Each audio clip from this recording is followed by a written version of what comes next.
Bonjour, donc on va aujourd'hui faire la correction de l'examen que je vous ai présenté la dernière fois du français.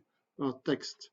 Néné est une coquine, elle passe son temps à se moquer de tout le monde. Alors Néné c'est une fille, c'est une coquine, alors il se maquille, il fait tout pour qu'il paraît très belle.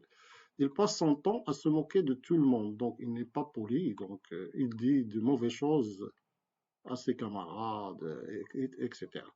Et il se moque surtout de son frère Samba. Donc il se moque de son frère Samba, il dit des choses, des bêtises à son frère Samba. Néné, arrête de blesser les autres avec tes moqueries. Alors un jour, tu le regretteras, lui dit son père, mais Néné ne change pas. Donc son père lui a dit, attention, il faut arrêter de se moquer des autres.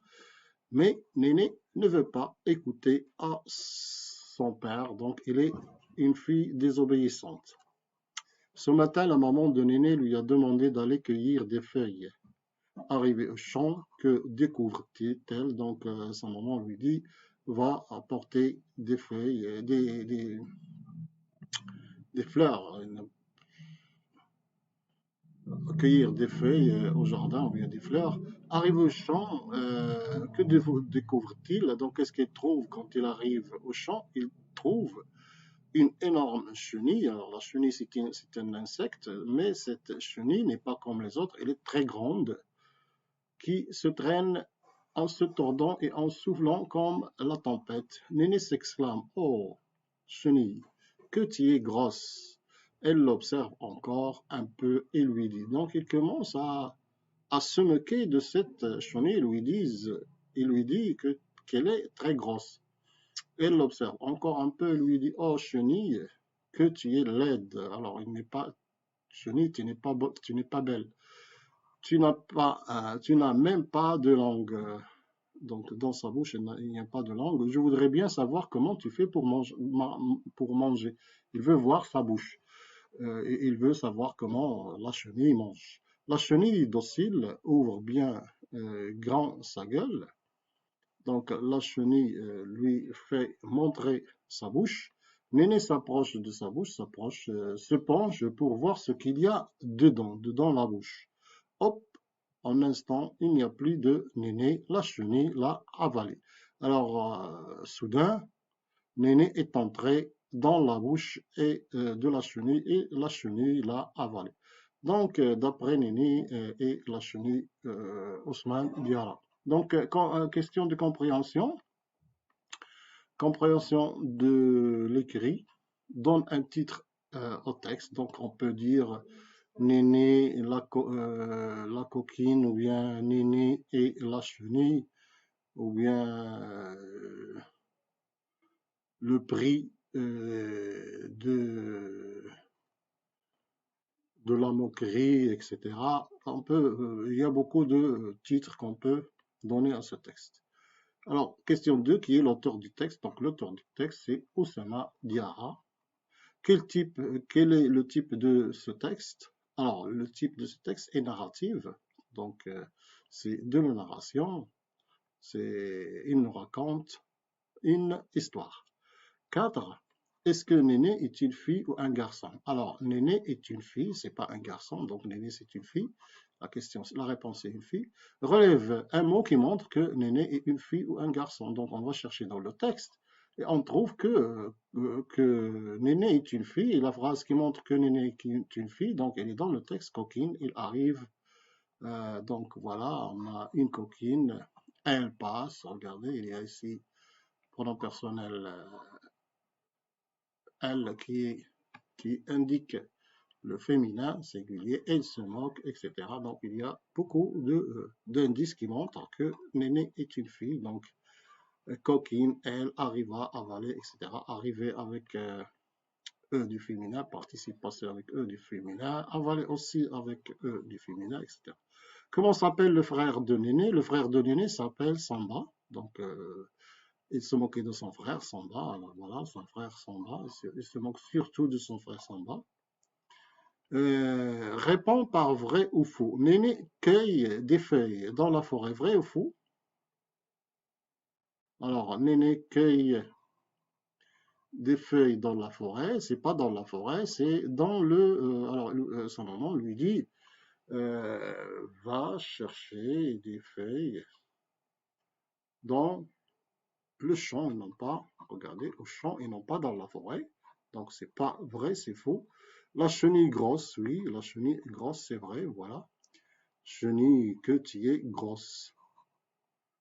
Alors, 8, qu'a fait la chenille à Néné? La chenille a avalé Néné. Donc, que fait la chenille à la fin de l'histoire? La chenille, on dit, a avalé. Hein, et là, il a mis Néné dans sa bouche, on dit il a avalé Néné. Pourquoi? Parce que alors, la chenille a avalé Néné, pourquoi? Parce qu'elle se moquait d'elle, parce que Néné se moquait de la chenille. Et la chenille s'est énervée, qu'est-ce qu'il va faire? Il va avaler Néné. Ou bien parce qu'il lui a dit tu es grosse. Alors, puisque Néné a insulté la chenille en lui disant tu es grosse, donc la chenille va l'avaler. Ou bien parce qu'il lui a dit tu es laide, ça veut dire que tu n'es pas jolie. Donc, activité réflexive de la langue, 18 points, lexique, 3 points. Trouve dans le texte l'antonyme des mots suivants. Alors, je vais chercher dans le texte l'antonyme de belle. Alors, l'antonyme de belle, voilà, c'est laide. Alors, Néné dit à la chenille que tu es laide. Donc, on va chercher, voilà. Oh, chenille que tu es laide. Donc, laide, c'est l'antonyme de belle.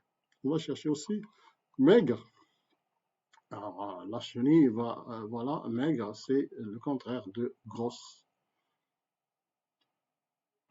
Ou bien l'antonyme de grosse. Ajoute un mot, ajoute au mot suivant le suffixe qui convient. Observe. Alors, observation, ou bien observateur, ou bien observatrice, ou bien le verbe observer si vous voulez. Donc, grammaire, 6 points sur le grammaire. Mets la phrase suivante à la forme négative. Voilà. Néné se moque toujours des autres. Donc, ici, il y a un indice qui va nous guider à employer le vrai, ou bien la vraie expression de négation qui est jamais. Donc, quand on trouve le toujours, on n'emploie jamais. Alors, on aura Néné ne se moque jamais des autres. Alors, souligne le groupe nominal dans la phrase suivante. Groupe nominal sujet. La maman de Néné lui a demandé d'aller cueillir les fleurs. Alors, si nous prenons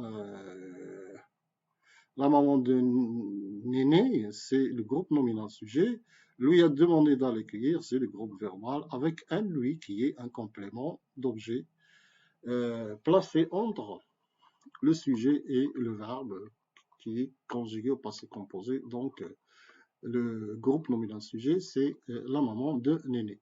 13. Complète la phrase par le groupe verbal. Alors, on va chercher un groupe de verbal. Alors, la chenille, voilà, n'aime pas qu'on se moque d'elle. Voilà, on a complété par ce groupe verbal-là. Alors, la chenille n'aime pas qu'on se moque d'elle. Et comme vous l'avez vu, quand Néné se moquait de la chenille l'a avalée. 14. Relève de la phrase suivante l'adjectif qualificatif en montrant sa fonction grammaticale. Est-ce qu'il est attribué ou bien épithète? Oh, voilà la phrase. Oh, chenille que tu es laide. Donc, laide, c'est l'adjectif qualificatif. Il qualifie tu, le sujet, ou bien il qualifie chenille et il est placé après un verbe d'état. Donc, on dit que c'est un adjectif qualificatif attribué. 15. Souligne le complément dans la phrase suivante en montrant sa nature. C'est un complément d'objet direct, ou bien un complément d'objet indirect, ou bien un complément circonstanciel de lieu, ou bien un complément circonstanciel de temps, ou bien un complément circonstanciel de manière. Elle se moque de son père. Donc, elle, c'est le sujet, se moque, c'est le verbe. De son père, c'est, comme vous voyez, c'est un complément.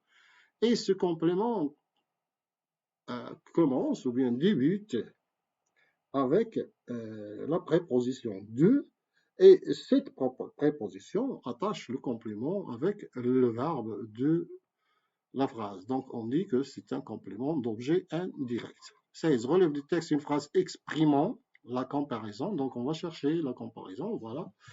Et l'expression de comparaison qu'il y a dans le sujet, c'est dans le texte, c'est comme une énorme chenille qui se traîne en se tordant et en soufflant comme la tempête. Donc, il souffle comme la tempête. La tempête aussi souffle.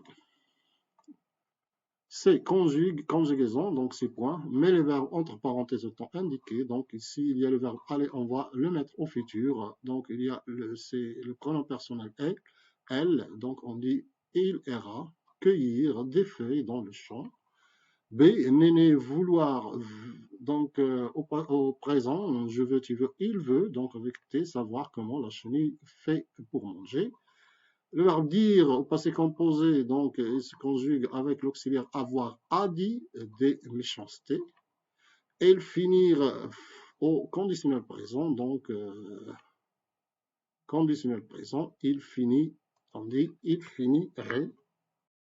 Et le conditionnel présent par regretter. Donc, comme vous le savez, pour conjuguer un verbe au fini, au conditionnel présent, surtout un verbe deuxième groupe ou bien premier groupe, on laisse le verbe avec sa radicale et sa terminaison, et on lui ajoute les terminaisons de l'imparfait. Ici, elle, la terminaison, c'est AIT.